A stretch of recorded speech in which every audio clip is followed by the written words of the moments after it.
ये वाला वीडियो आप देख सकते हैं। ओके, काली वाली को बता दीजिए। पानी से। और सफेद वाली किससे नहलाते हैं? उसको भी पानी से नहलाते हैं। अरे मूर्ख कहीं का, जब हम नहीं जानते तो तुम क्या जानते हम हैं। जानते भी हैं तो हम नहीं जानते, हम जानते भी हैं तो हम नहीं जानते। नमस्कार दोस्तों, ये क्लास 12 की साइकोलॉजी के वीडियो है। बहुत ही आसान भाषा में समझाने की कोशिश करूंगा। और जो भैया लोग हेल्थ कैटेगरी के वीडियो के लिए जुड़े हैं, प्लीज आप लोग जुड़े रहिए। उस कैटेगरी में भी आपको वीडियो मिलेगी आगे, ठीक है। देखिए, मनोवैज्ञानिक गुणों का मूल्यांकन आप कैसे करोगे। किसी व्यक्ति की मनोवैज्ञानिक गुणों की उपस्थिति तब स्वीकार की जाती है जब उस गुण को किसी वैज्ञानिक विधि द्वारा मापा गया हो। ओके, आप कह दोगे कि भाई तुम्हारा बुद्धि नहीं है, इसमें नहीं चलेगा। उसका आईक्यू लेवल आपको निकालना होगा वैज्ञानिक विधि द्वारा, उसके बाद ही उसको माना जाएगा। ओके, मान लीजिए एक गिलास का ही पानी रखा हुआ, आपको पूछ रहे कि इसमें चीनी डला हुआ है कि नमक, तो भाई आप ऐसे तो नहीं बोल सकते ना, उसको पी के चेक करना होगा इस प्रकार। ओके, इसमें देखिए उसके बाद आती है मूल्यांकन की विधियां। इसमें कुछ विधि होते हैं, एक एक करके समझते हैं। फर्स्ट है मनोवैज्ञानिक परीक्षण। ओके, बुद्धि, अभिक्षमता, व्यक्तित्व, अभिरुचि तथा मूल्य, जो पहले पढ़े थे। ओके, फर्स्ट चैप्टर में आप उसको देख लीजिए, मतलब पार्ट 1 में। ओके, सभी बीमारियों के मापन के लिए ऑब्जेक्टिव परीक्षण विकसित किया जा चुका है। कोई भी इंटरव्यू वगैरह में देखिए इसी टाइप सवाल पूछते हैं। ओके, देखिए साक्षरता मतलब इंटरव्यू। इस विधि में परीक्षणकर्ता व्यक्ति से बातचीत करके सूचना प्राप्त करता है। ओके, तथा व्यक्ति के मनोवैज्ञानिक गुणों का मापन करता है। आप देखेंगे इंटरव्यूअर जो लोग होता है वो लोग बहुत बढ़िया से पूछ लेते हैं, जैसे कि ये वाला वीडियो आप देख सकते हैं। ओके, को नहलाते हैं, किससे नहलाते हैं? कौन से, काले वाले को कि सफ़ेद वाले को? काली वाली को बता दीजिए। पानी से। और सफेद वाली किससे नहलाते हैं? उसको भी पानी से नहलाते हैं। अरे मूर्ख कहीं का, जब दोनों को एक ही का करता है, जब काली वाली सफेद वाली, काली वाली सफेद वाली क्यों कर रखा है? दोनों एक ही साथ सब कुछ करता है तो। जानते हैं, ये काली वाली हमारी है, और सफेद वाली? वो भी हमारी है। तो एक इंटरव्यू बहुत अच्छा माध्यम है किसी व्यक्ति के बारे में कुछ डाटा कलेक्ट करने की। ओके, देखिए 3 नंबर में आते हैं व्यक्ति अध्ययन, मतलब केस स्टडी। इस विधि में व्यक्ति के मनोवैज्ञानिक गुण, उसके इतिहास आदि का अध्ययन किया जाता है। किसी महान व्यक्ति के जीवन का केस स्टडी करके कुछ सीख प्राप्त कर सकते हैं।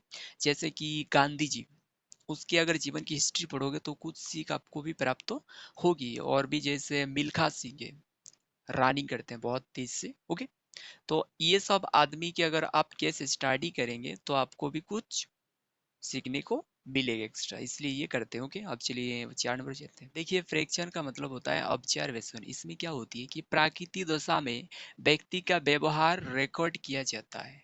प्राकृतिक कोई दशा हो गई तो उस व्यक्ति के व्यवहार में किस प्रकार चेंजिंग आ रही है, ये नोट्स किया जाता है। ठीक है, मान लीजिए उसकी कोई प्रॉब्लम्स हो गई, तब वो किस टाइप की व्यवहार कर रहे हैं आदमी के साथ, वो चीज को नोट्स किया जाता है। ठीक है, देखिए 5 नंबर पे आती है आत्म प्रतिवेदन, मतलब सेल्फ रिपोर्ट। ओके, इसमें क्या होते हैं, इस विधि में व्यक्ति स्वयं मतलब खुद अपने विश्वासों, मतों तथा विचारों आदि के बारे में जानकारी देता है और उसके मनोवैज्ञानिक गुणों का मूल्यांकन किया जाता है। एग्जाम्पल के लिए आप डॉक्टर पर गए हैं, डॉक्टर पूछता है कि क्या हुआ, आप बताती हो कि सिर दर्द हो रही है 2-3 दिन से, बुखार है, तो इसमें व्यक्ति अपने बारे में जानकारी दूसरों को दे देते हैं। ओके, और उसका मनोवैज्ञानिक गुणों का मूल्यांकन हो जाता है। देखिए बुद्धि को परिभाषित करने के लिए कुछ व्यक्ति आ गया है यहाँ पर। देखिए ऑक्सफोर्ड शब्दकोश के अनुसार बुद्धि को प्रत्यक्षण करने, मतलब ज्ञानेंद्रियों द्वारा प्राप्त ज्ञानों के सीखने, समझने, जानने की योग्यता के रूप में परिभाषित किया गया है। सबको पता है यार, बुद्धि के द्वारा आदमी सीखता है, समझता है, जानते हैं। अब चलिए आगे बढ़ते हैं। देखिए अल्फ्रेड वेने, इन्होंने क्या किया, बुद्धि के विषय में कार्य करने वाले पहले मनोवैज्ञानिक में से एक है। ओके, इन्होंने बोला है कि बुद्धि के द्वारा अच्छा फैसला, ज्ञान, तर्क प्रस्तुत करने की योग्यता होता है। ठीक है, तो भाई साहब ये सबको ऑलरेडी पता है यार, इसी को बार बार बोला जा रहा है। थोड़ा थोड़ा चेंजेस आप यहाँ नोट्स करते जाइए। ओके, उसके बाद देखिए यहाँ पर बेसला रहा हुआ है, इन्होंने क्या बोल रहे हैं कि बुद्धि के द्वारा अच्छा सोच, समझ, चिंतन, व्यवहार तथा प्रभावी ढंग से पर्यावरणीय समस्याओं को निपटना। पर्यावरणीय समस्या मतलब जल प्रदूषण, वायु प्रदूषण, ये सबको निपटने के लिए बोल रहे हैं बुद्धि के द्वारा। ओके, जैसे अभी के टाइम में बहुत सारे कारखानों से केमिकल वाले दूषित पानी निकलकर नदी नालों में मिल जाते हैं और जल प्रदूषण होता है। ये सबको पता है, तो ये सबको बुद्धि के द्वारा भाई थोड़ा रोकने की कोशिश करने के लिए बोल रहा है ये बेसलार। ओके, अब चलो आगे बढ़ते हैं। देखिए बुद्धि के सिद्धांत को दो भागों में बटा गया। ओके, फर्स्ट आते हैं मोनोमितिक या संरचनात्मक उपागम। ओके, इस उपागम में बुद्धि को योग्यता का एक समूह माना जाता है, ठीक है, और व्यक्ति के सफल कर्मों को इंडेक्स के रूप में व्यक्त किया जाता है। मतलब इंडेक्स के रूप में उसको नोट्स किया जाता है कि इसको सफल वहाँ कैसे मिली। इसमें किसी भी प्रकार के सफल कर्मों को नोट्स किया जाता है। मान लीजिए आप एग्जाम दे के आए हैं, आपके नीचे क्लास के दोस्त लोग मिले हैं, राइट, बोल रहे हैं कि छूट कैसे पार करके लेके गया था क्लासरूम तक, तो आप बोल देंगे कि एडमिट कार्ड में दबा के हाथ ऊपर कर दिया था, हम पार हो गए, चल गए। ओके, तो वो भी क्या करेगी, इसको वो नोट्स करके रखेगी कि भाई हम भी यही करेंगे क्योंकि इसमें आपको सक्सेस मिली थी।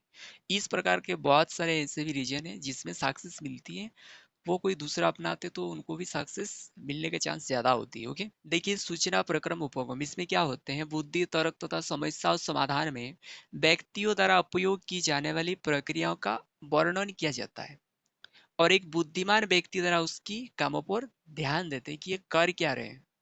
मान लीजिए आप ट्यूशन में किसी बच्चे को कुछ काम दिए हैं करने के लिए, तो अब आप उस पर ध्यान देते कि ये कर क्या रहे हैं, इसको प्रॉब्लम कहाँ है, ये क्या कर रहा हूँ। ओके, तो इसमें आपको सूचना मिलेगी। मान लीजिए कोई गाड़ी चलाने किसी को सिखा रहे हैं, तो उससे सीनियर एक लोग साइड खड़े होते हैं कि उसको देखते हैं कि ये करता क्या है, ठीक है, तो जो भी प्रॉब्लम होती है उसको सॉल्व कर देते हैं, ठीक है। अब देखिए बुद्धि के एक कारक सिद्धांत मतलब वन फैक्टर थियरी, ये अल्फ्रेड विने ने दिया। तो इसमें क्या होते हैं, इस सिद्धांत में कम तथा अधिक बुद्धिमान व्यक्ति को अलग अलग पहचान करने की कोशिश की गई है।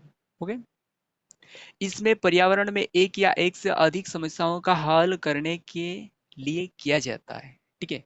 देखिए अलग अलग बुद्धिमान व्यक्ति दो लाते हैं, राइट, और पर्यावरण में जो समस्या हो रही है पर्यावरण में उसको वो कैसे सॉल्व कर रहे हैं यही चेक किया जाते हैं। ओके, इसमें आपको उदाहरण देने की जरूरत नहीं है, दो बुद्धिमान व्यक्ति पे थोड़ा तो अलग अलग डिसीजन आएगा ही। ओके, अब चलिए दूसरा समझते हैं, द्विकारक सिद्धांत मतलब टू फैक्टर थ्योरी। ओके, इस सिद्धांत को 1927 में चार्ल्स एस्फियर मैन के द्वारा दिया गया, ठीक है।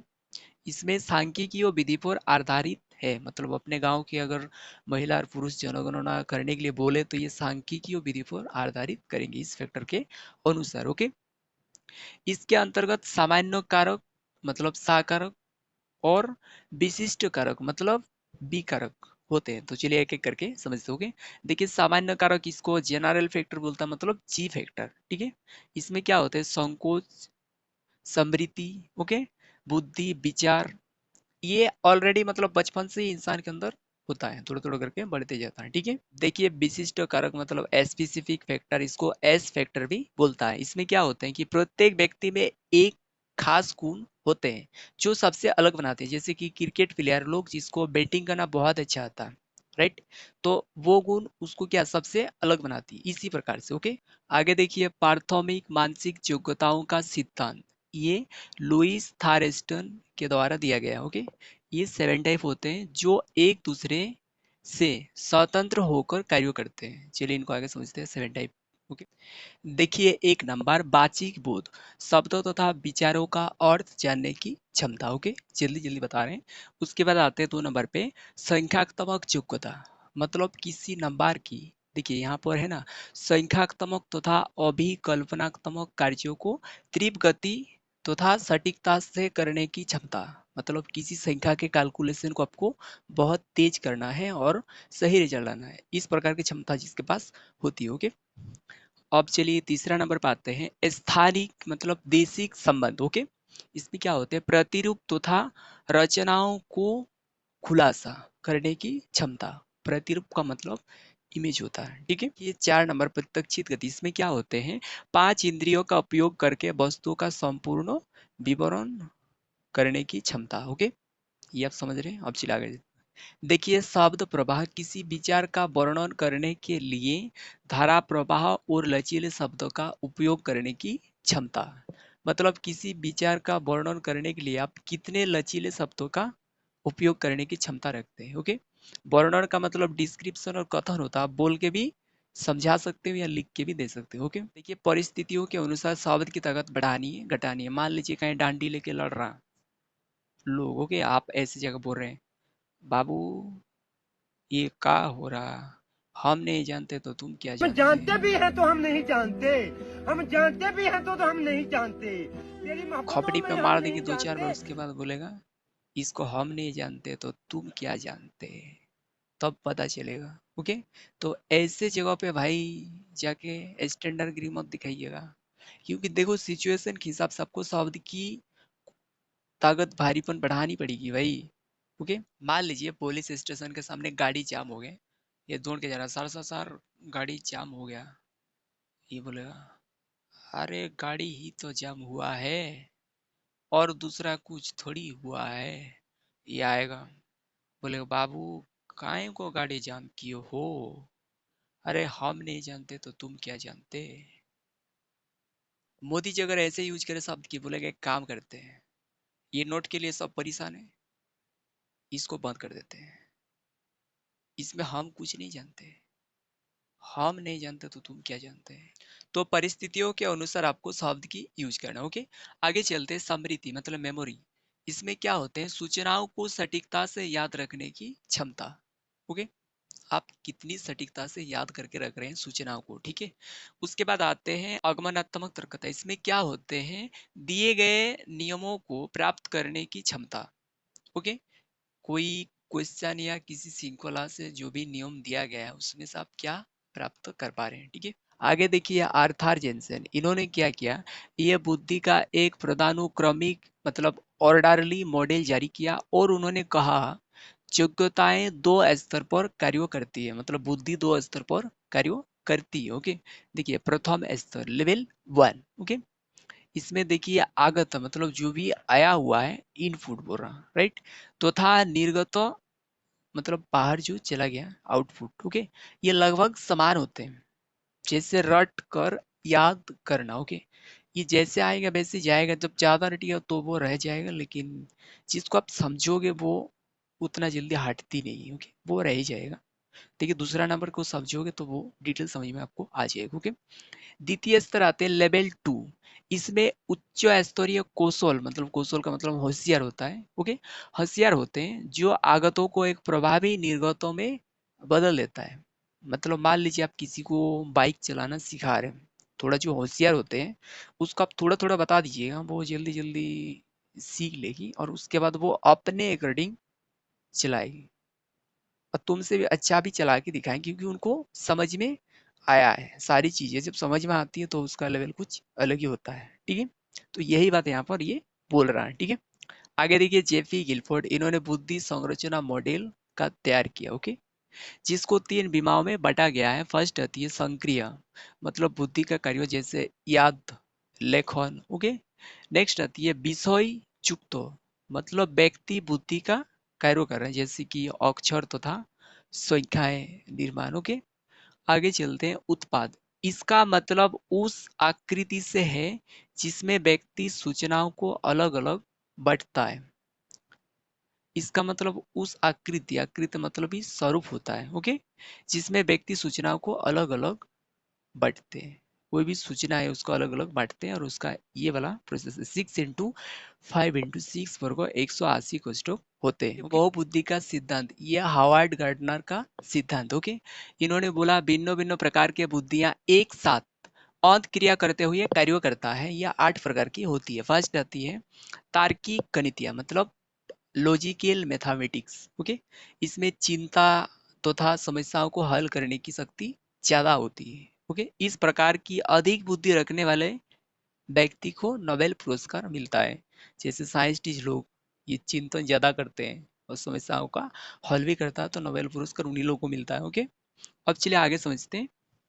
भाषागत, यह बुद्धि व्यक्ति के विचारों तथा भाषाओं को समझने और विचारों को प्रकट करने की शक्ति प्रदान करते हैं। मतलब कुछ ऐसे भाषा बोलते हैं जिनको समझ में नहीं आता, जैसे बागेश्वर धाम में एक आदमी रखा हुआ है अंग्रेज एडवांस इंग्लिश को समझने के लिए, कोई अंग्रेज वगैरह आते हैं तो अंग्रेजी में बोलता है, इनको समझ में नहीं आता, तो साइड में एक आदमी रखा हुआ है, वो क्या करते हैं ट्रांसलेट करके बता देती है। ओके, तो भाई किस अंग्रेज को हिंदी आता है?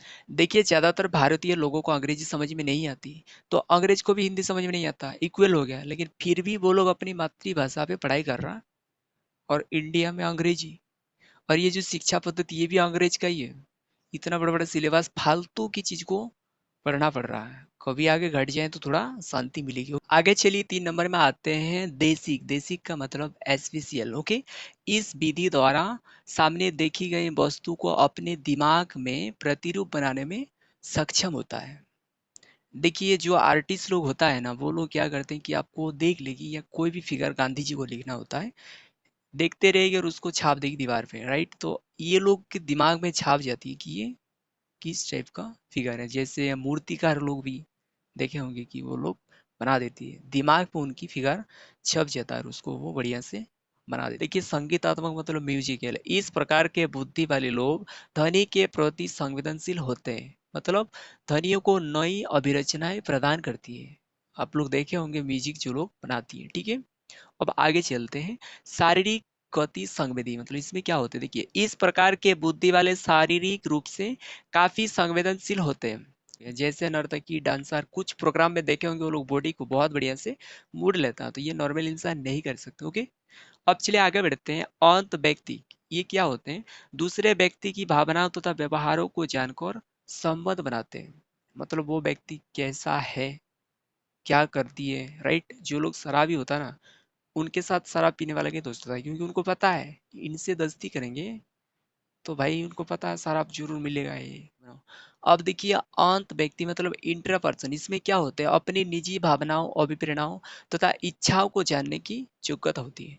जब आप अपनी भावनाओं इच्छाओं को जानोगे, उसके बाद आप इस ज्ञान को दूसरे व्यक्ति के साथ सामाजिक अंत क्रियाओं में उपयोग करोगे। कैसे? जब आप अपनी भावनाओं इच्छाओं को जानोगे, तो इस ज्ञान को आप दूसरे व्यक्ति के साथ सामाजिक अंत क्रियाओं में भी उपयोग करोगे, कि मेरी अगर ये इच्छा है तो इनकी भी कोई इच्छा होगी। ओके, इस प्रकार की विभूति वाले लोग जैसे कि आध्यात्मिक नेता दार्शनिक इस कैटेगरी में आते हैं। देखिए प्राकृतिकवाद, इस बुद्धि द्वारा पर्यावरण के प्राकृतिक दृश्यों को अच्छी तरह से समझ पाता है। जैसे किसान शिकारी, ये लोग क्या करते हैं कि बादल देख के तुमको बता देगी कि बारिश होने वाला है कि नहीं है, इस टाइप का ज्ञान इनके पास बहुत होती है। ओके, और इसमें और भी आते हैं जैसे पक्षी विज्ञानी, और भी बहुत सारे आती है। ओके, देखिए बुद्धि की त्रिचापीय सिद्धांत, इसमें क्या होते हैं, बुद्धि के कारण मनुष्य अपनी पर्यावरण के प्रति अनुकूलित होती है, मतलब बदलने की प्रयास करती है। ओके, और अपनी तथा अपनी समाज और संस्कृति के जरूरतों को पूर्ति के लिए कुछ चयन करता है और उन्हें परिवर्तन करता है। जैसे भी प्रकृति से तुम कुछ चीज उठा के लाओगे तो वो तो परिवर्तन होगा ही। जैसे अभी समाज की सेवा के लिए कुछ कर रहा हूँ, तो सड़क बना रही है, तो वो प्रकृति से ही कुछ चीज को लाके परिवर्तन किया जा रहा है, ठीक है। इसमें और भी बहुत सारी एग्जाम्पल होगी, आगे बढ़ते हैं, आप सोचिएगा, ठीक है। त्रिचापीय सिद्धांत 3 प्रकार की होती है, क्योंकि त्रिचापीय से ही पता चल रहा, ओके। तो इसमें फर्स्ट है घटकीय बुद्धि, मतलब कॉम्पोनेंशन इंटेलिजेंट। ओके, देखिए इसमें क्या होते हैं, समस्याओं का समाधान के लिए प्राप्त सूचनाओं का अध्ययन करते हैं। जैसे किसी भी आप देखे होंगे हाई कोर्ट वगैरह पे, वो समस्याओं को समाधान के लिए प्राप्त को सूचनाओं को ही अध्ययन करते हैं कि क्या किया जाए। ओके, अनुभाविक बुद्धि, इसमें क्या होते हैं, वर्तमान समस्या के समाधान के लिए पूर्व क्रियाओं की जानकारी लेते हैं कि आपने पहले किया। ये साइकोलॉजिस्ट डॉक्टर बढ़िया से पूछ लेते हैं कि क्या हुआ, उसके पहले दिन कहाँ नहाए थे, किस टाइम नहाए थे, राइट, आगे क्या खाया था, ये पहले की जानकारी बहुत ही ज्यादा लेती है। ओके, देखिए सांदर्भिक बुद्धि, इस प्रकार के बुद्धि रखने वाले व्यक्ति अपने वर्तमान पर्यावरण से शीघ्र अनुकूलित हो जाते हैं। ओके, मतलब सेट हो जाते हैं। ओके, इसे व्यवहारिक या व्यावसायिक बुद्धि भी कहते हैं। ओके, देखिए बुद्धि का पास मॉडल, इसकी विकास जेपी दास, जैक नगरीली और कृति द्वारा दिया गया है 1994 को, ठीक है। इसमें क्या होते हैं, ये मस्तिष्क संरचनाओं के विश्लेषण पर आधारित है। ओके, चलिए इसका फर्स्ट होता है, मतलब एक एक करके बता रहे हैं कि PASS जो है ना, उसका फुल फॉर्म में भी आ जाएगा। 1 नंबर का आते हैं प्लेनिंग, प्लेनिंग का मतलब होता है योजना। किसी उद्दीपक पर ध्यान देने से योजनाओं की शुरुआत होती है। उद्दीपक का मतलब किसी भी काम को लेके जब आप उत्तेजित होंगे, मतलब कोई भी काम कर रहे हैं, काम के लिए जब आपके बॉडी पे एनर्जेटिक फील्ड होगा, ओके, तब उस काम को करने के लिए आपके माइंड में बहुत सारे योजना आएंगे कि इसको कैसे किए, कैसे करें, ठीक है। अब चलिए उसके बाद आते हैं, देखो ए पे अटेंशन, ठीक है। अटेंशन का मतलब होता है अवधान, ओके। देखिए इसमें ध्यान देने पर बल डलता है। जब आप उस लाइन पे उतर आए हैं, अभी मान लीजिए आप बुक लेके पढ़ रहे हैं, तो आपको ध्यान देने पे बल डालती है अटेंशन, ठीक है। नेक्स्ट आती है, देखिए सिमुल्टेनियस का मतलब समकालीन। इसमें क्या होते हैं, इसमें विभिन्न संकल्पनाओं के बीच एक संबंध बनती है और आपको बहुत अच्छे कॉन्सेप्ट देती है ब्रेन के अंदर, ओके। मान लीजिए आप कुछ चीज याद कर रहे हैं, तो कुछ लोग तरीके से भी याद करते हैं, जैसे राजस्थान का राजधानी कहाँ है, जयपुर है। तो जैसे राजस्थान से राजा याद करेगी कि राजा जब जीत के आता है, सारे प्रजा लोग बोलते हैं जय हो हुजूर, मतलब जय हो नारा लगाती है। तो आज आप याद रख सकते हो राजस्थान का राजधानी जयपुर। तो इस टाइप का आपका माइंड पे कॉन्सेप्ट डेवलप हो जाएगा, ओके। उसके बाद चलिए आगे देखिए, सक्सेसिव मतलब अनुक्रमिक, ये उद्दीपकों का क्रमिक व्यवस्था है तथा दूसरे से संबंध बना। देखिए ब्रेन पे बहुत सारे मान लीजिए आप पढ़ लिए, तो उनको कनेक्ट करके एक बहुत अच्छा कॉन्सेप्ट आपको डेवलप करके देगी, ओके, शॉर्टकट करके, बढ़िया। और ये क्रम में सेट करती है, यहीं से पता चल रहा है कि अनुक्रमिक, ओके। ये जो इंसान के ब्रेन होता है, ये बहता हुआ पानी की तरह ही है, तेज भाग रही है बुद्धि, ओके। तो इसको आपको काम पे लगाना है तो भाई किसी एक तरह डाल देना पड़ेगा, ओके। या तो भटकता हुआ दिन रात ये चलते रहेगा इधर उधर, ओके। देखिए संज्ञानात्मक मूल्यांकन प्रणाली, ये क्या होता है, ये ऐसे बुद्धि प्रक्रिया जिसमें विचारों द्वारा ज्ञान प्राप्त किया जाता है, ओके। ये 5 से लेकर 18 साल के व्यक्तियों में ये मापन कर सकते हैं, ठीक है। देखिए बुद्धि में व्यक्तिगत भिन्नताएं, इसमें आनुवंशिकता, मान लीजिए उसकी पेरेंट माता पिता बहुत पढ़ी लिखी है तो बच्चा का भी आईक्यू लेवल सही होगा, ओके। और यहाँ पर पर्यावरणीय प्रभाव भी पड़ती है। मान लीजिए किसी बच्चे को, पर्यावरण का मतलब होता है हमारे आसपास घिरे हुए चारों ओर, ओके। तो किसी मान लीजिए दूसरा पर्यावरण में किसी को पा रही है, मान लीजिए अमेरिका भेज दिया, कोई एक छोटा बच्चा है, जन्म लिया, राइट, 1-2 महीना के अंदर अमेरिका भेज दिया, वहां पर उसको पाला जा रहा, तो वहां पर उसकी बुद्धि क्या होगा भाई, अंग्रेजी वगैरह वैसे ही सीख जाएगा, राइट। तो ये डिफरेंट डिफरेंट पर्यावरण पे रखने से भी बुद्धि ये डिफरेंट डिफरेंट होता है, ठीक है। अभी चलिए बुद्धि अनुवंशिकता तथा पर्यावरण की अंत क्रिया, ये भी समझते थे। ये फास्ट में क्या होता है, ये जुड़वा बच्चा में परीक्षण किया जाता है, राइट, मतलब जुड़वा बच्चा समझती हो आप, ओके। इसमें आती है सहसंबंध, मतलब सहसंबंध, इसको पहले समझ लेते हैं ये क्या चीज है। सहसंबंध का मतलब जुड़वा बच्चों के बीच परिवर्तन, क्या परिवर्तन हुआ है, मान लीजिए कोई एक बच्चा है और बी, तो इन दोनों में क्या चेंजेस आए हैं जुड़वा बच्चे में, ओके, क्या परिवर्तन हुआ है, ठीक है। देखिए यहाँ पर आती है फर्स्ट नंबर पे, अगर एक साथ पाले गए बच्चों में बुद्धि, यहाँ पर 0.90 सह संबंध है, ओके। मतलब देखिए दो जुड़वा बच्चों को अगर एक साथ पाला जाए तो यहाँ की जो बुद्धि है वो 0.90 सह संबंध होगी, ठीक है।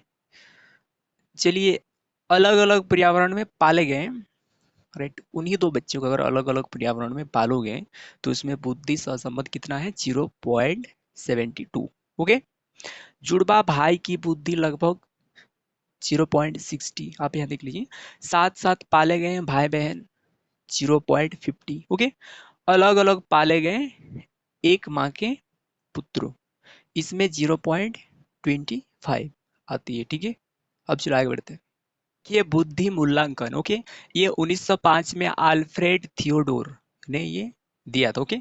तो चलिए देखिए फर्स्ट आती है मानसिक आयु, मतलब मेंटल एज, राइट, इसको एमए बोलता है, ठीक है। ये बुद्धि विकास पर निर्भर करता है, ठीक है। इसको आप निकलना कैसे, मान लीजिए किसी बच्चा का साल अभी चल रहा 8 साल, वो काम कर रही है 10 साल के बच्चे का, ओके। तो उसका मासिक आयु होगा कितना, 10 साल, ओके। तो चलिए आगे इसको डिटेल समझेंगे, टेंशन मत लो। और यहाँ पर 2 नंबर पे आते हैं, देखो कलानुक्रमिक आयु, ये क्या होते हैं, क्रोनोलॉजिकल एज, सीए, ठीक है। ये वास्तविक आयु है, जो एज जिसका जो एज चल रहा वही एज है, ओके, वास्तविक आयु, ठीक है। इसमें देखिए बुद्धि लब्धि ये आप कैसे निकालोगे, IQ मतलब इंटेलिजेंस क्वेश्चन, ठीक है, IQ, ओके। ये 1912 में विलियम एस टर्न ने खोज किया था, ठीक है।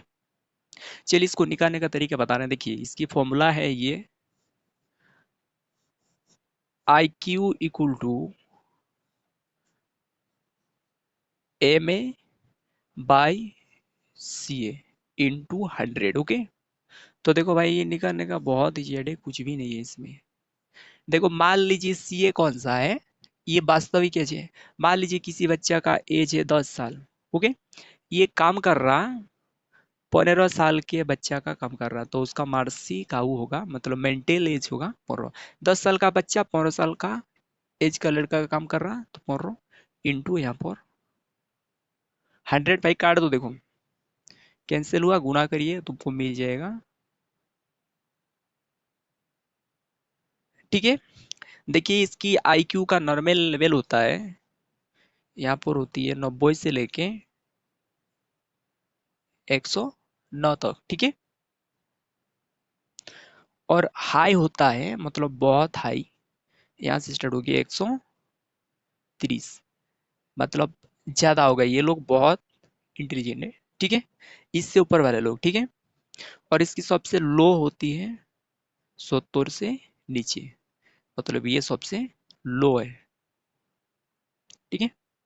ये हाई है बहुत ज्यादा इंटेलिजेंट वाले लोग, और ये लो है, ठीक है। और ये है नॉर्मल। अब चलिए आगे बढ़ते हैं। देखिए बुद्धि में विचलन, इसमें क्या होते हैं, बुद्धि न्यूनता IQ लेवल डाउन होता है अगर किसी का 0 से 18 ईयर्स तक, तो आगे बढ़ने का उतना चांस नहीं होता है, ठीक है। उसके बाद आते हैं प्रतिभाशालिता, ओके। इसमें क्या होता है, देखिए जैसे आध्यात्मिक लोग, ये लोग के पास सोचने समझने चिंतन करने की क्षमता ज्यादा होती है, इस टाइप के लोग इसमें आते हैं, ओके।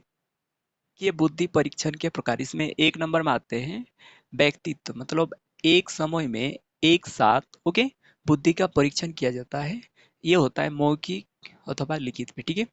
नेक्स्ट आती है सामूहिक, ये अधिक व्यक्ति के एक साथ बुद्धि का परीक्षण करते हैं। जैसे मान लीजिए एग्जाम हॉल, आप देखोगे एग्जाम जब देते हैं तो बहुत सारे लोग रहते हैं, वहाँ कोई पूछता नहीं है, बट आपको लिखना पड़ता है, ठीक है, उत्तर पुस्तिका में लिख देते हैं, ओके। 3 नंबर पर आते हैं शाब्दिक, ये क्या होता है, देखिए ये मौखिक या लिखित होगा, शाब्दिक, ओके। उसके बाद आती है आस्तिक, ये क्या होता है, देखिए चित्र निरूपण करने को आपको बोलेगा, आपको फिगर लिखनी पड़ती है, ठीक है।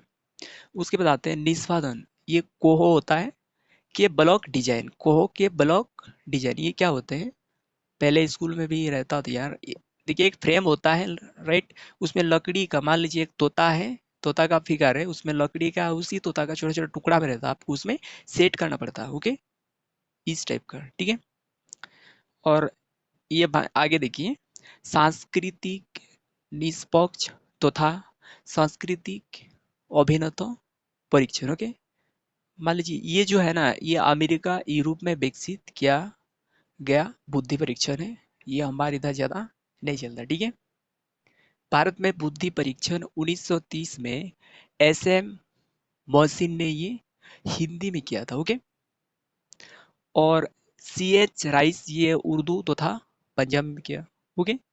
और यहाँ पर मौला नबीस ये इसको बंगाली में करने की प्रयास किया, ओके, बीने का जो बुद्धि परीक्षण था वो, ठीक है।